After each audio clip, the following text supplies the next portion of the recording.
Got my arms out, I got my head up. He gets to my feet and he's coming back up my body and he poses the question, "What's your plan, little man?" I said, "Man, I'm going D1. I'm going to college." He said, "You'll probably end up in cell block D1.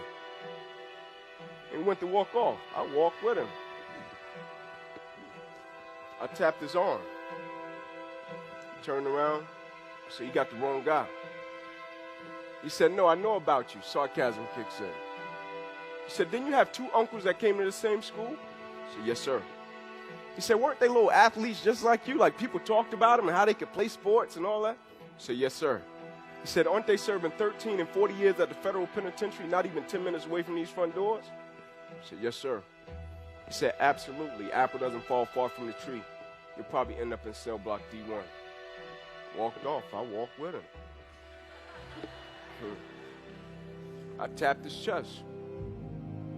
He turned around. I said, "I'm telling you, you got the wrong guy." He said, "We'll see." I said, "We will." And I had this dream that, man, if I could just make it to the NFL, I could get my mother off of that double shift at Wendy's. Like, man, if I can make it to the NFL, me and my cousins, we won't have to miss meals. If I could just make it to that NFL, man, everything would make sense. And when I got my scholarship from Tennessee, you know the first person I went to see? That cop. I went to him and he said something to me and it rang so true. I slipped my paper across the table to him and he stood up and he said, "I want to ask you a question. How did you do it?" He said, "Every kid that comes in these doors, they say that, but they end up selling drugs across the street at the gas station. Or they end up going to prison, going to jail. Like everybody wants something out of life." He said, "The reason I said that to you," he said, "I want you to understand something. I'm here every day." He said, "The only reason I said it to you," he said, "I wasn't even trying to break you. I just wanted to see would you be willing to fight for the thing that you said you wanted when somebody came at you and they tried to crush you and say because of your family history, because of your lineage, you're probably going to end up just like them. I wanted to see would you be willing to fight for what you said you wanted." Coming into my junior year, I get my paperwork back from the NFL. And I'm a projected first-round draft pick. Who knew? Kid from a two-bedroom home, 14 people. And I come out my first game, have a great game, and the quarterback just so happens to drop back, and he releases the ball to a guy coming down my sideline. And as soon as I made contact with the guy, I knew something was wrong. It seemed as if every breath in my body left, my body went completely limp. I fell to the ground, I blacked out. That had never happened to me before. My eyes open, my teammates ran over to me. They said, "Ink, get up, let's rock, let's close it out, let's go." I said, "I can't. There's a shot going from my neck to my toes, I can't feel anything." And I remember they brought the spine board out, put me on it, they're wheeling me off to the field.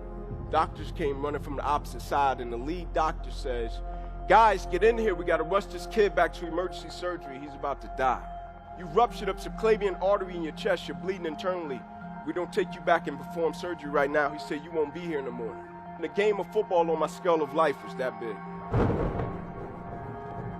The NFL, that big. And I'm like, man, Ink, was that it? Like, that's all you really wanted? Was a contract from the NFL? That was it? I was embarrassed. I just got up every day, went through drills, and man, I'm gonna make it to the NFL. That'll be it. No value, no substance, nothing. There's a quote that says, "When do a person start to really live?" When a person has encountered death. Now, I'd encountered death and I had survived it. And I guarantee you, it was literally as if somebody pulled the shades up on my life and they said, "Now you see life for what it's really worth. You thought it was about the NFL. Now you really see life for what it's really worth." Like, I thought I was driven when I played sports, but man, every day I get up, that drive different. Like every single day, I get up to impact life. That is why I go at life with the drive, the dedication, and the commitment level that I do. And when adversity, opposition, and the thing that should have crushed me, I step back, I embrace it and say, "Life, that's all you got? This was your best shot?" And I find it amazing, man, how in life, people say, "Man, I'm gonna do something. I'm on fire, I'm committed to it." But a change in circumstance a change in situation, I don't get what I thought I was going to get. Now the mission that they once set out on to change the world or impact people, it means nothing to them. As long as what you do and what you're connected to serves a greater purpose than just yourself, son, you will always trample the opposition. You will always trample the adversity. You will always trample the challenges of life. One thing about it, character is not something that you're born with. Character is something that you get up every single day, you fight and you build it.